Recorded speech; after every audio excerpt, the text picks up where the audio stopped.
I'm not going to give a very long introduction to her because I suspect many of you will have come across her work already, and if you haven't, she's going to tell you about it herself. Just to say that Mariana Mazzucato has just written a book which I haven't read, I confess, but I've now got a copy of, and I'm inclined to think I ought to read it, not least because on the front page, on the front cover, I'm told by the New Republic magazine, which is one I actually quite like, that this is one of the most important thinkers about innovation of our times. So what we're about to hear is Mariana Mazzucato's views on how the state, the entrepreneurial state, can drive innovation and thereby presumably deliver growth. And that, of course, is so much about what you guys, and indeed all Europeans, want to hear. So, without further ado, let me invite to the stage Mariana Mazzucato. And Mariana, the floor is now yours. Welcome. Thank you. Lovely to see you. Thank you. So, thank you very much. I think you need a bit shaking up and make you feel less comfortable, because even though it's really nice and trendy to talk about investment and innovation, unless we have the right language, which also then translates into the right sort of theory and policy and evaluation indicators, my argument's going to be that even if Juncker could get this 315 billion leveraged, we wouldn't actually necessarily get growth unless we actually understood how to direct that kind of funding, how to evaluate it, and also within member states, how to actually build the kind of public sector institutions which really need to actually welcome things like failure. Because when you try to innovate, when you try to invest, you know what? You're going to fail, fail, and fail again. And so this whole issue of sort of organizational dynamics is actually very important to anyone who admits what we heard before, which is actually that we need the member states themselves to be ready to invest. Let me see, how do I work this? Right. So I'm sure, being in Brussels and, there's big posters that we have everywhere around Brussels on what the European Union is trying to do. I'm sure that you've heard that we're trying to not just have any kind of growth, right? We want smart, innovation-led growth. We want that kind of growth to be inclusive, so actually less inequality, not more. And Piketty's book has really put that issue of inequality at center stage in many countries. And of course, we want sustainable growth.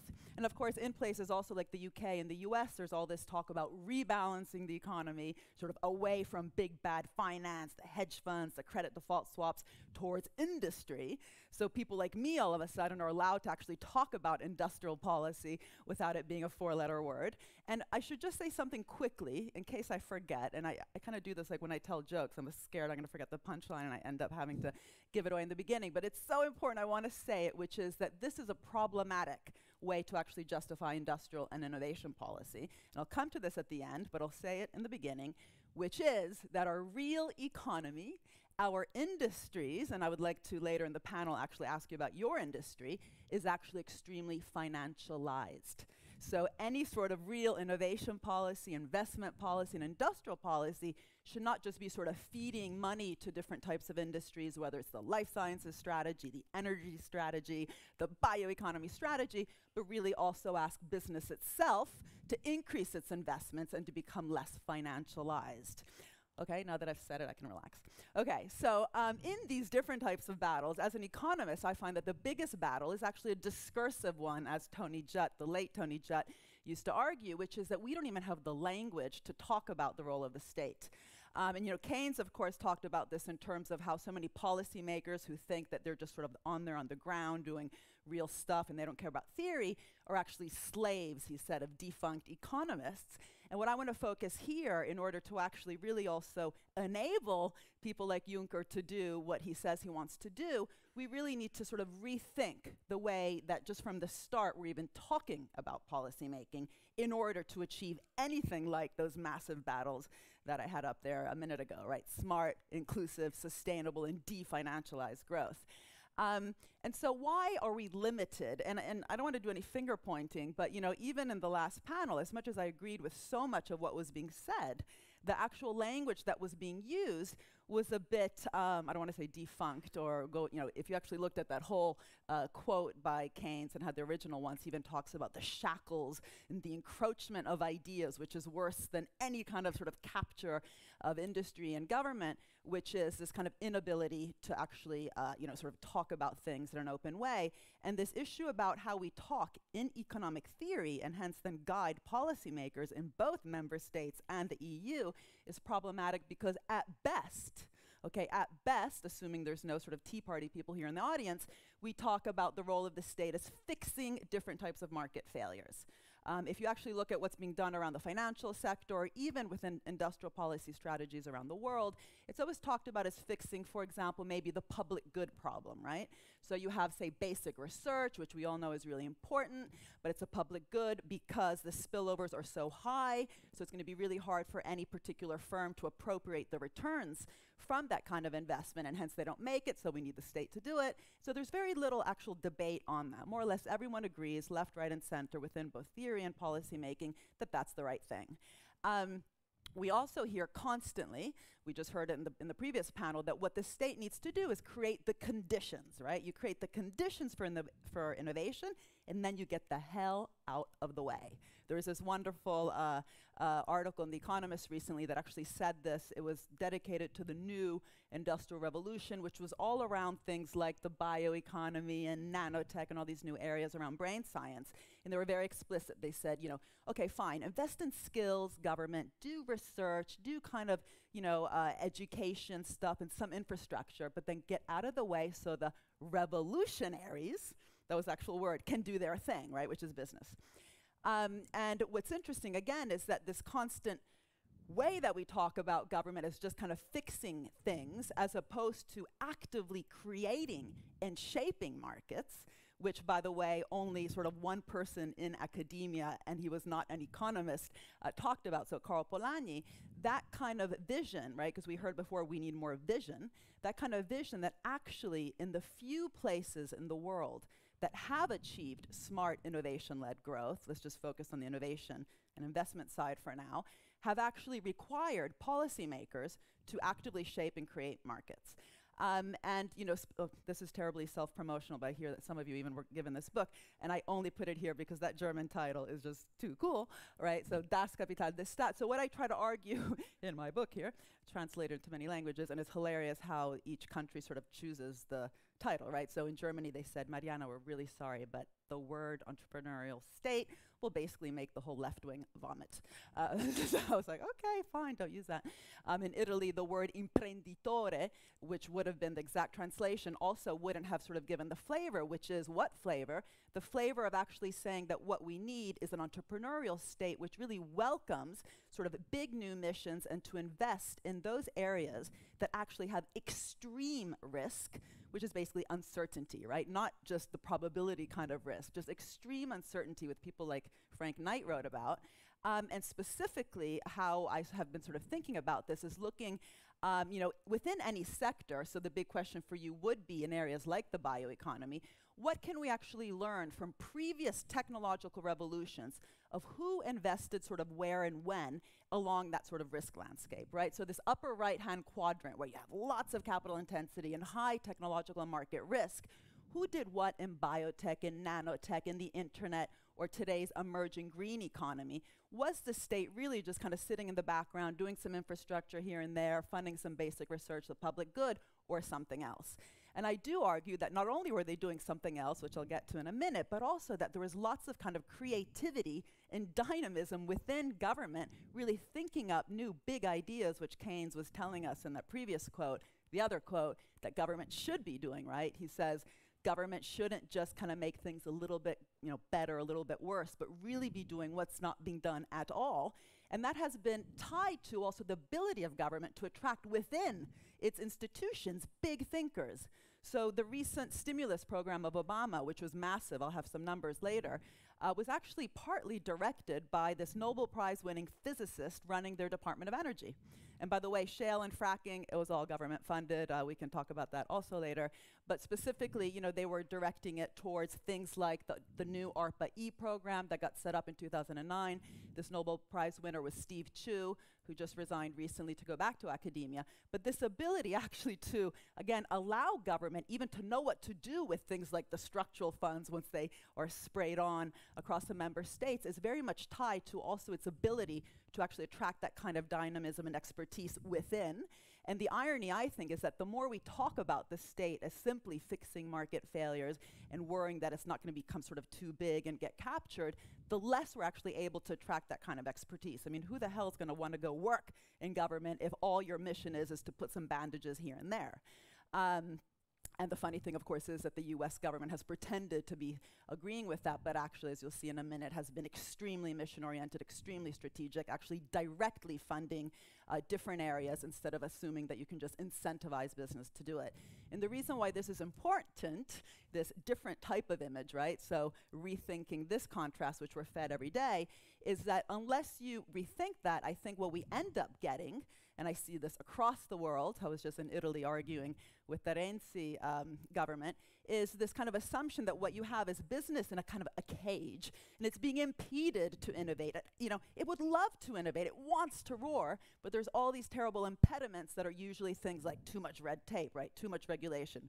We heard that also previously. Or too much tax. When you actually start looking at different countries, the tax policies are actually not that different, and I will talk about some specific taxes that are different and why that's important, as opposed to actually admitting what I sort of see when I look at these big technological revolutions of the past, is that actually the ability and willingness to even invest or to even think about a new space, to have the vision, or what Keynes called animal spirits, is often related to the ability of government to first have created this new terrain.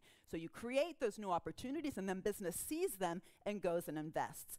But assuming that you can just do it by sort of, you know, creating an R&D tax credit, or without actually putting massive amounts of money into new areas, so the internet before the internet, nanotech before nanotech, or green technology today, which is still there, sort of being tempered, I think is completely unrealistic and gets us into all sorts of policies, which I believe are really just rent-seeking type policies around different types of tax cuts.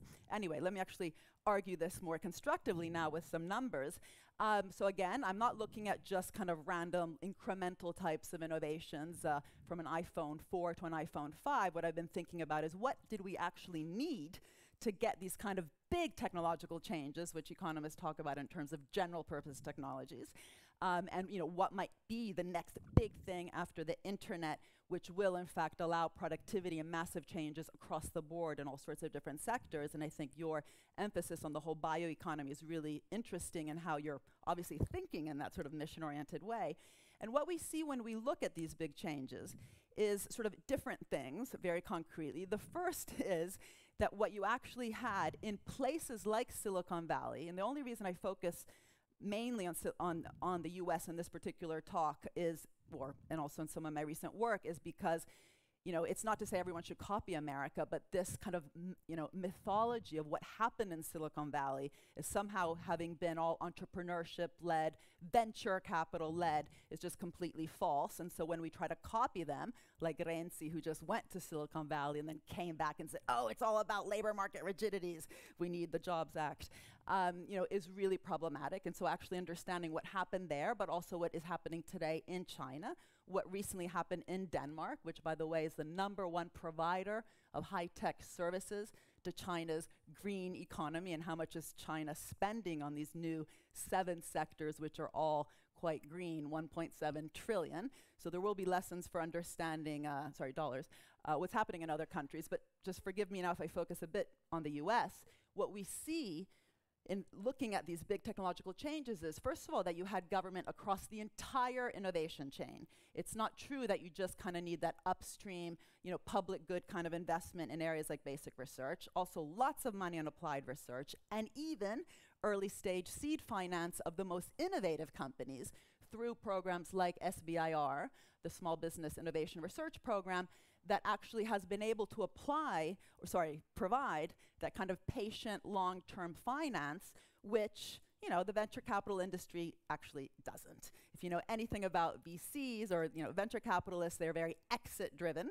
They want that exit to happen in 3, maximum 5 years, mainly through a buyout or an IPO. And actually that kind of Death Valley period that they're also aiming to sort of repair can last much longer than that amount of years. So, so the SBIR program, as I'll show you in a minute, has actually had to increase their investments over time in providing that early stage finance to companies that actually couldn't get it through this kind of short-termist VC industry. But let me just point to some of these names here. So the National Science Foundation, which funded Google's algorithm, ARPA-E, which today is trying to do for renewable energy what DARPA did for the internet. What else do I have here? DARPA, which again, you know, has been one of the key funders, alongside, by the way, CERN on the internet. What's interesting is that these investments, again, were across the entire chain, huge amounts of money, and often mission-oriented. So things like putting a man on the moon, right, or fighting climate change, or you know, tackling the aging crisis today. These are big missions. And if you actually read the mission statements, that's actually what they're called on these websites, you just see right away, this is not about just fixing market failures. They don't say it this way, but if you actually read through the lines, that's what they're saying, you know. And also what's interesting is that to get to the moon, it kind of required 13 to 15 different sectors to work together alongside these types of sort of active directed investments. This is the data here for SBIR. It's just interesting because it has, again, been increasing over time relative to the amount of private venture capital having been provided. And the usual, if you want, you know, theatrical way that I present this kind of thinking is, you know, just the iPhone, right? Because there's that 800-page or 750 page biography on Steve Jobs, which I definitely recommend you read. It's fascinating, but not one page, not one paragraph, not one sentence, not one word dedicated to this kind of direct public financing, which actually created all the technologies that make that iPhone smart and not idiotic. Okay, so, you know, what makes an iPhone smart? The internet, that you can actually surf the web with on the phone, funded by DARPA, GPS, so you know where you are, funded by basically the Navy and the Army, the touch screen, funded partly by the CIA, which, by the way, has one of the biggest public venture funds in the world called In-Q-Tel, and Siri, the Siri voice-activated thing, which tends not to work on anyone's phone that I know. But anyway, that also is publicly funded. Now, usually when my left-leaning friends see that, they say, oh shit, she's talking about the military-industrial complex. We don't like that, do we? And you know, the answer is yes. You will see the word Army, Navy, defense all over that chart there of funding behind the technologies of the iPhone. But what's interesting is that, you know, actually this has become a model for funding of, again, mission-oriented sort of technologies and areas, also in health.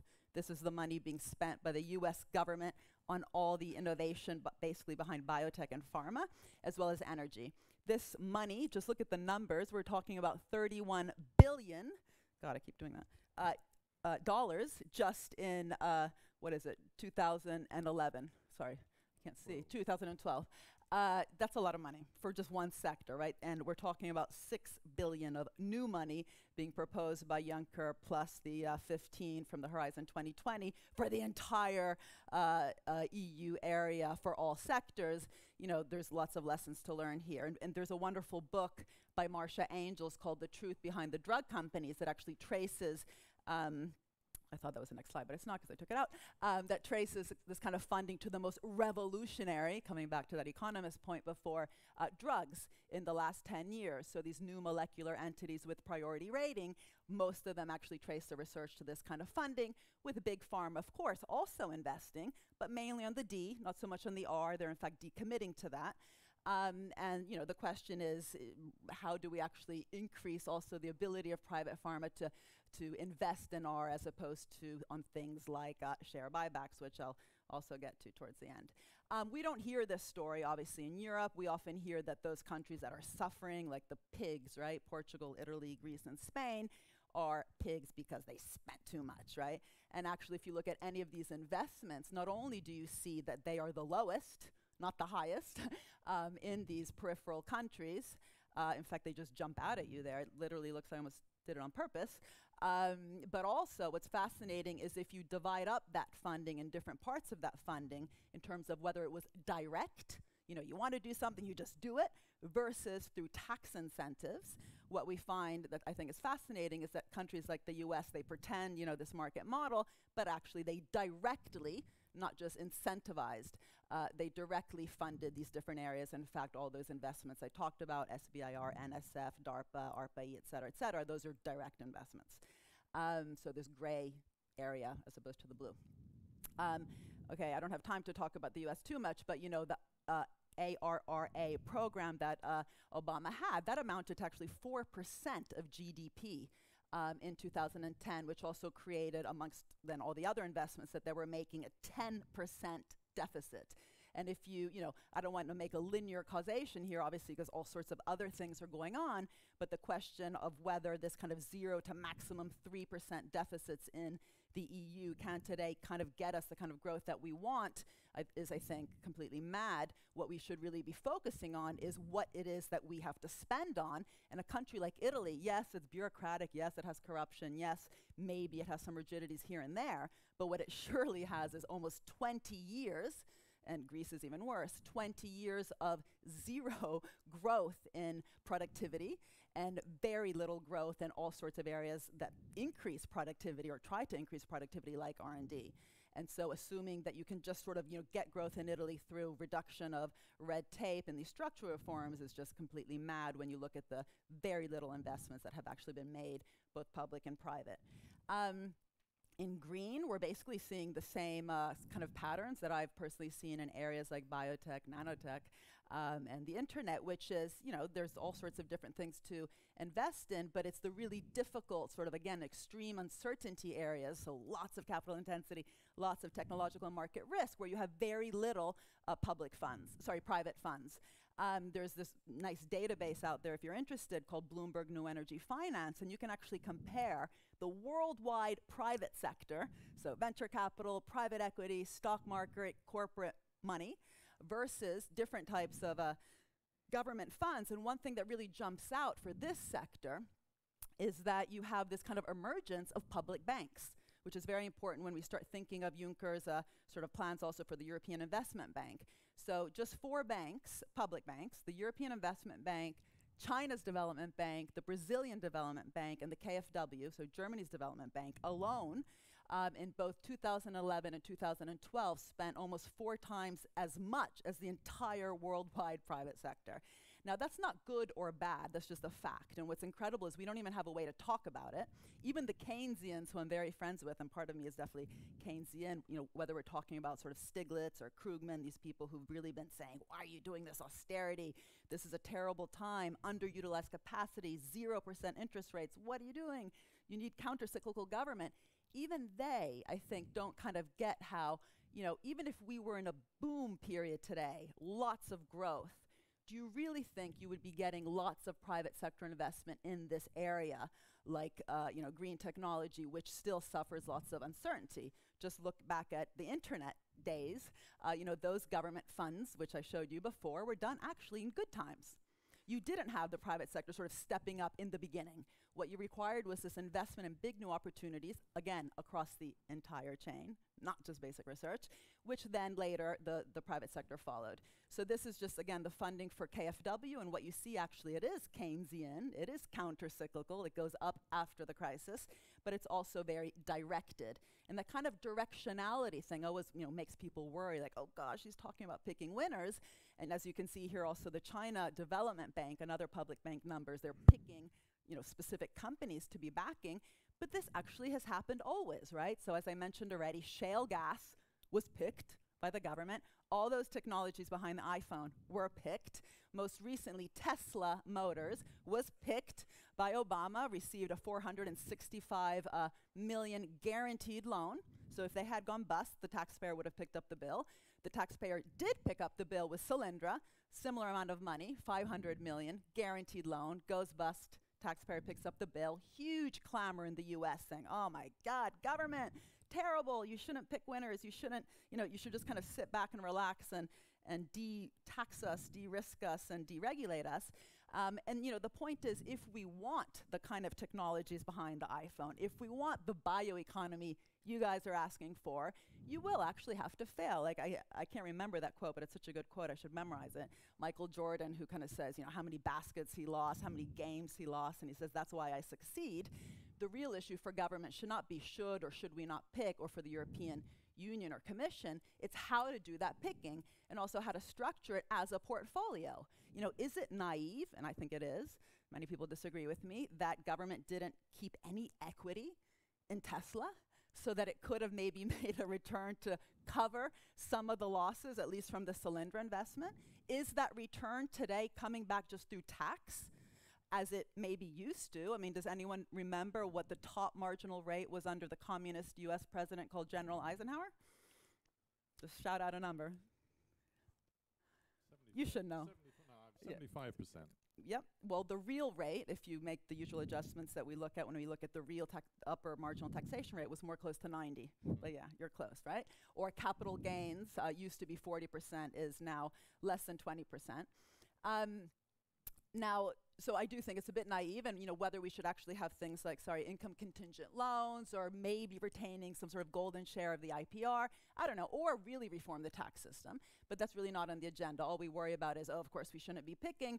We should somehow just be creating these background conditions. At the same time, where we actually have a disinvestment in different sectors, like energy, in especially the R part of R&D, we simply do not have, I would argue today, the kind of committed private sector investments in the big new areas, right? Google, by the way, is an exception.